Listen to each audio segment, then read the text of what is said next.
this course is it's going to be kind of sort of an intro, but about trade and the market. But I want to focus more on the theory, I guess, of kind of the market. So less about like buttonology, like what to click to do what. More about why things kind of happen in the market and the role of the different players. How they interact with the market and um, relationship between volume and margin, stuff like that. So okay, so just I guess some background and context. This market is kind of a unique thing in the game where it's almost totally player driven. Um, and I kind of want to talk about what I feel as the three main groups of kind of how people interact with this market, how the players. So first are buyers, and usually new players you might experience this first, where hey, you need to buy a vector to like do something, so you would come here and buy this from whoever's selling this thing for the cheapest price that's currently there. Um, the other option is people who want to sell stuff. Usually, when you start, you just want to dump some junk. So you come here. When you sell immediately, it just dumps to whoever put these buy orders that willing to buy this Vexor item immediately. And that's sort of the two basic buyers and sellers. And then there's this third group which are like traders who actually it's like they're in game. This is kind of what they do, and they kind of play this spread. So every item in the game will tend to have this gap between the cheapest current instant buy and the most expensive instant sell, and that's this we call it the spread, margin, um, and this is where a trader, could set up shop, let's say, and say, oh, I'm willing to buy this item off of somebody for a little bit more than this guy, and then I'll turn around and sell it to some other guy for a little bit less than this, and that's that margin, and that's where a trader could potentially make money, kind of playing that game. Um, there's kind of a relationship between so the number of buyers and sellers at a certain like trade hub.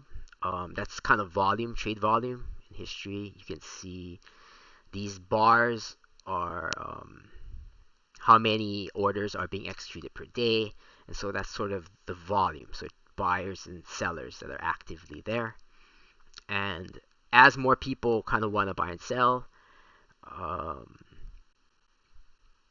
you could imagine like without traders or people putting in new orders, as people buy, it just gets more and more expensive, and as people sell, the price just gets cheaper and cheaper, and so the gap grows, and so what that does is it kind of entices traders to come and kind of fill that gap by offering to buy for a little bit more and then turn around and sell for a little bit less. So when you think of a big trade hub like Jita, um, what you're seeing is this kind of a confluence where you have a lot of buyers and sellers, so you have super high volume, and because of that, you have a lot of traders that kind of jump on and want to um, kind of play with that spread. So the more traders that come in, they'll compete with each other, and they'll sort of shrink the spread per item.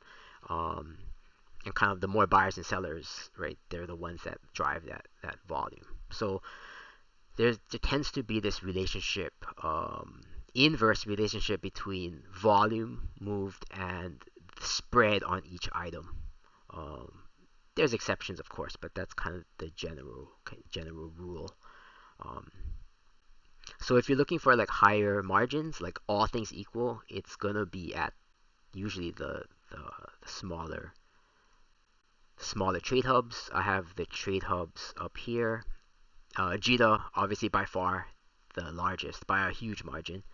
This you'll see the most volume and the narrowest margins usually. And going down, it kind of you know margins will open up and volume reduces as you kind of come down this list of just how busy each of these trade hubs are.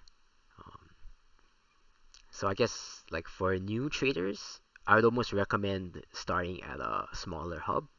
you don't have enough ISK to really compete here anyway. Like as far as like placing the orders and selling your product, and the margins are super tight. So like it's a little bit easier as a starter trader to kind of interact with a smaller market.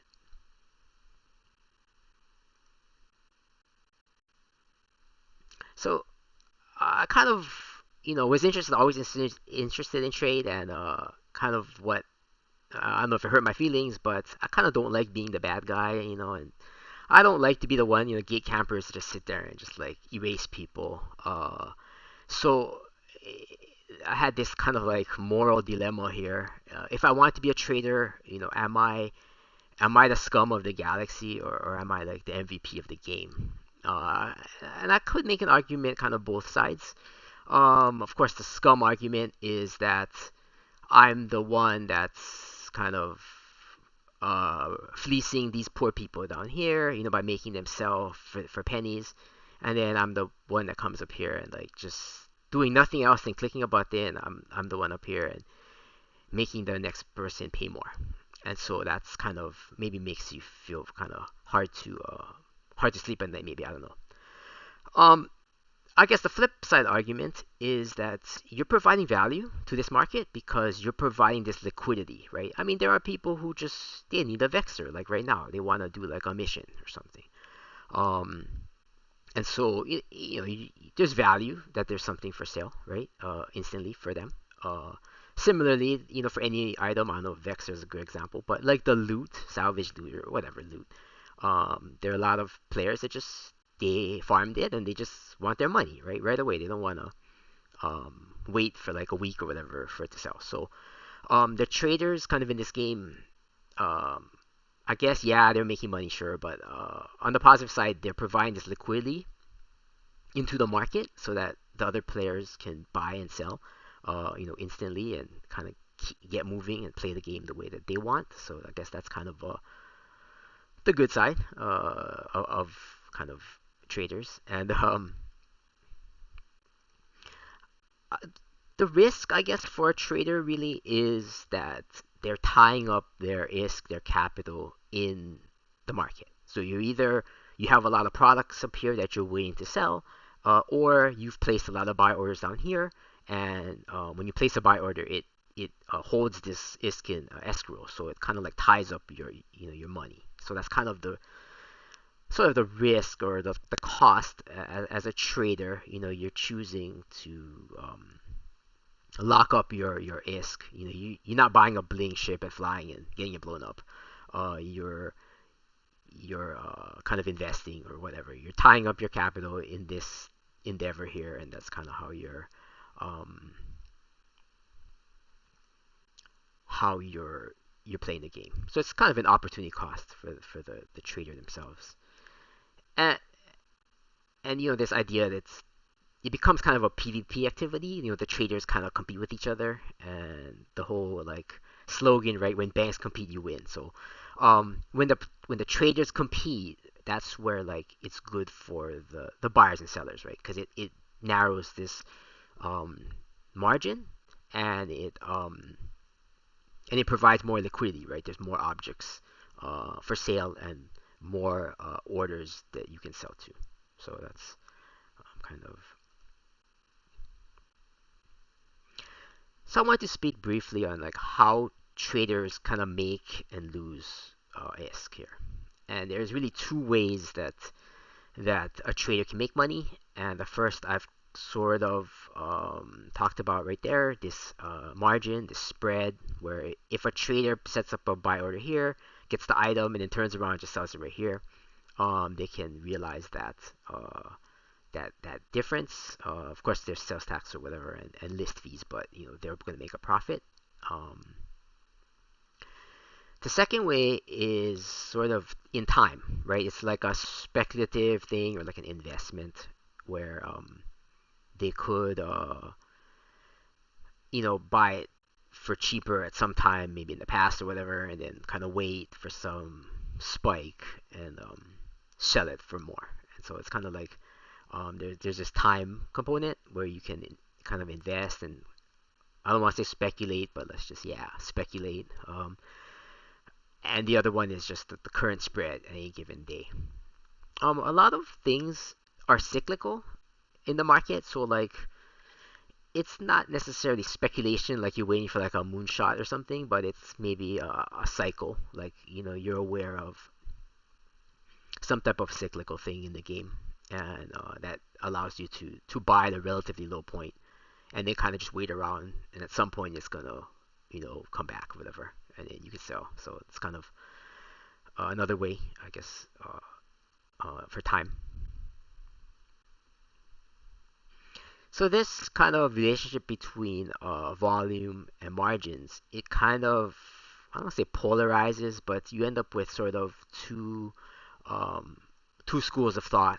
And one is that you're going to go to a place like Jita, it's super high volume, and you're going to compete aggressively. Margins are going to be low, but because you can turn the crank, a lot with a lot of volume, that you're going to make money there. And the second one, kind of the exact opposite of that, would be more of a niche thing where the margins are relatively high, volume is going to be low, but you can make good profit per item, and that's how you're going to make your money. So I mean, in general, it's pretty simple, right? You're making your money. It's profit per item multiplied by how many items you're selling. And so you're playing the game usually on one side or the other. You're maximizing one, and the other one kind of naturally gets minimized, just based on that inverse relationship between like volume and margins, depending on the market that you're in. There's sort of three ways that traders get screwed.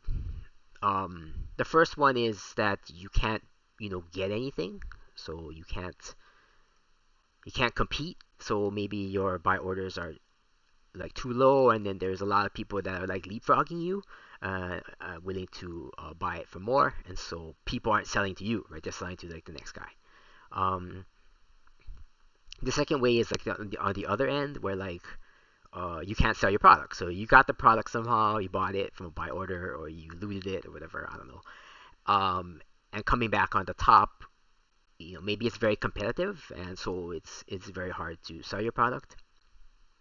And that's kind of the other way that your capital gets tied up, right, in product. So that kind of results in this third thing where like maybe you get frustrated or whatever, and you end up like selling for a loss or not enough to cover taxes or whatnot. So really, that's the only time that you would realize a loss in this kind of process. But in the other two, it's like time is money, right? So if you're not getting product, there's no opportunity to sell it for profit. And if you're not selling the product, then you're not making anything. So um, that's sort of how you would lose here. Kind of as a tip here, expires in is a very good hint at how busy other traders are. So like um, most of these orders on really both sides are traders. It's kind of rare that like um, maybe I've graduated to a Myrmidon or whatever. So like I'll need a Vexer, so I'm gonna just some regular dude. I'm gonna sell my Vexer. Um, and the reverse. I mean, it's pretty rare. I mean, it happens that it can be regular people, but my point is, most of these orders you see, especially the competitive ones, are going to be other traders. And so, like, as a trader, you kind of want to see these times, so you can kind of say, oh, look, in the last day, there was 5 or 6 people that are actively updating these orders. Um, and on the flip side, like, oh, there's only a few people here that are interested in placing buy orders for Vexers, for example. So it gives you, this expires in time, kind of gives you a hint as to how busy, how aggressive other traders are, sort of in this market.